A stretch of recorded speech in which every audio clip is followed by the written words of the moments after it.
कहानी शुरू करने से पहले हम कैरेक्टर्स के रियल नाम नहीं लेंगे, तो हम उन्हें अपने अकॉर्डिंग कोई सा भी इंटरेस्टिंग सा नाम दे देंगे। तो पहले का नाम मैं लूंगा ऑगी एंड दूसरे का नाम मैं लूंगा पोपलू। Oh my God! Wow!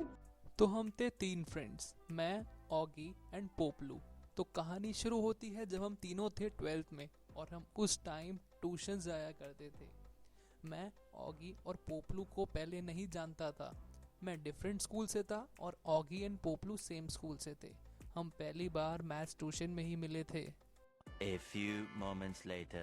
फिर मुझे पता चला कि मैं जहाँ फिजिक्स के ट्यूशन जाता हूँ, ऑगी एंड पोपलू भी वहीं जाते हैं। फिर हम धीरे धीरे ऐसे ही कैजुअल फ्रेंड्स बन गए, सेम ट्यूशन में एक साथ जाते जाते।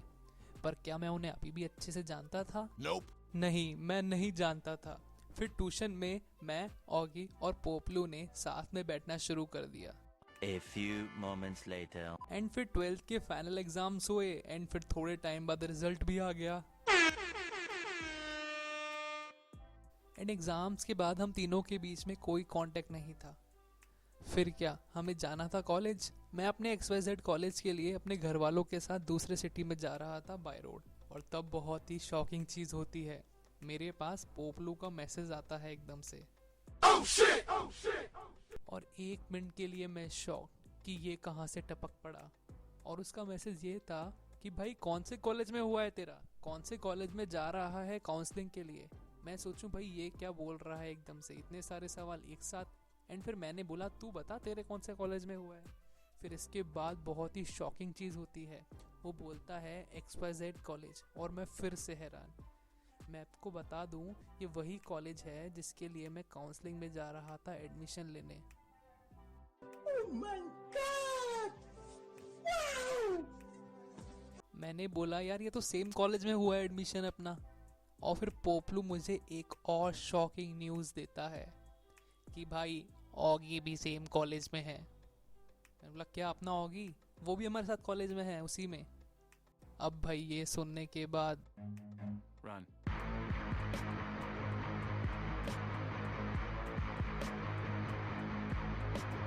मेरा दिमाग 7वें आसमान पर। मैं सोचूं कि ये दोनों मेरे साथ कोई प्रैंक तो नहीं कर रहे। तो मैंने उन दोनों की बात को सीरियसली ही नहीं लिया। फिर क्या, मैं अपने XYZ कॉलेज पहुंचा और वहां जाके कॉलेज सीट कंफर्म कर ली। पर मैं था दूसरे सिटी से, तो हम हुए हॉस्टलर्स। इससे पहले मैं कभी अपने घर से इतनी दूर नहीं रहा था किसी हॉस्टल में। तो मेरे घर वाले थे थोड़े स्ट्रिक्ट, तो उन्होंने मुझे हॉस्टल भी कॉलेज कैंपस हॉस्टल में ही दिला दिया। पर यहाँ फिर से एक शॉकिंग चीज़ होती है। अब भाई घर वालों ने कॉलेज हॉस्टल में करा तो दिया था मुझे, पर मेरी किस्मत अच्छी थी कुछ टाइम के लिए। हॉस्टल के सारे रूम्स बाकी स्टूडेंट के पेरेंट्स ने ऑलरेडी प्री बुक कर दिए थे और मेरा नाम था वेटिंग लिस्ट में, क्योंकि हम हो गए थे ऑलरेडी लेट। हम प्री बुक करने से रह गए थे, तो मेरा नाम इसलिए वेटिंग लिस्ट में था। पर मेरी किस्मत बस यहीं तक साथ दी, क्योंकि थोड़ी देर बाद वार्डन सर आकर बोलते हैं, बेटा आपका रूम कंफर्म हो गया है। बोलिए बेटा, मस्ती नहीं। अब मैं सोचूं कि यार ये तो एकदम से वेटिंग लिस्ट से कंफर्म कैसे हो गया। इतनी जल्दी तो ट्रेन वेटिंग लिस्ट भी कंफर्म नहीं होती। और मैंने सुना था हॉस्टल का खाना और वहाँ का रूम बहुत ही वाहियात होता है। फिर क्या, घर वालों की बात को इनकार तो कर नहीं सकते। I am the one, the way your son don't need a gun to get respect up on the street. Under the sun, the bastard son will pop the clock to feed himself and family. तो मैं अपना सारा सामान उठाकर अपने room में जा रहा था और जैसे ही मैं रूम में घुसा, यहाँ जो हुआ वो तो भगवान ही जानता है कि मेरे साथ क्या हुआ था।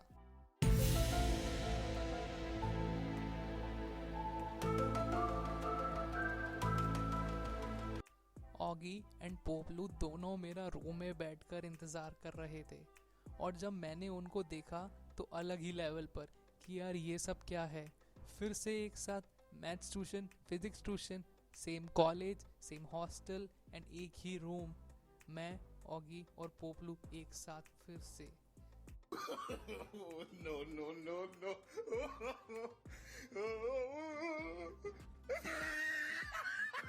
फिर कल हमारे कॉलेज का फर्स्ट डे था तो हमारे ईयर के बच्चों ने हमें पहले ही डरा दिया था कि फ्रेशर्स की फर्स्ट डे रैगिंग होती है। अब भाई रैगिंग सुन के मेरी, ऑगी और पोपलू की सिट्टी पिट्टी गुल।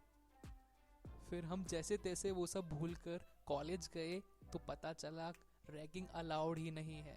तो ये सुनकर ऑगी, पोपलू और मैं एकदम खुश।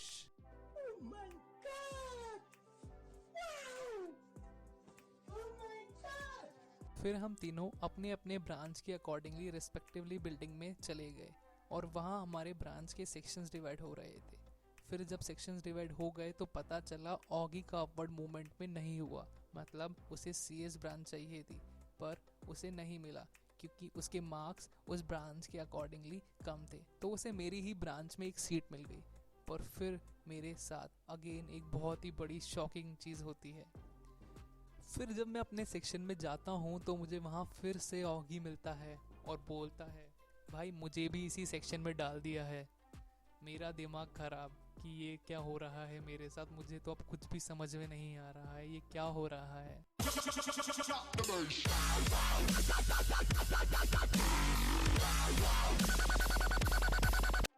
मतलब maths tuition, physics tuition, same college, same hostel, same room, same branch and अब सेम सेक्शन। ये तो हद ही हो गई। अगर आप नए हैं इस YouTube चैनल पे तो सब्सक्राइब कीजिए ताकि मैं आपके लिए ऐसे और इंटरेस्टिंग वीडियोस ला सकूं और बेल आइकन को दबाना नहीं भूलें नए लेटेस्ट वीडियो अपडेट्स के लिए।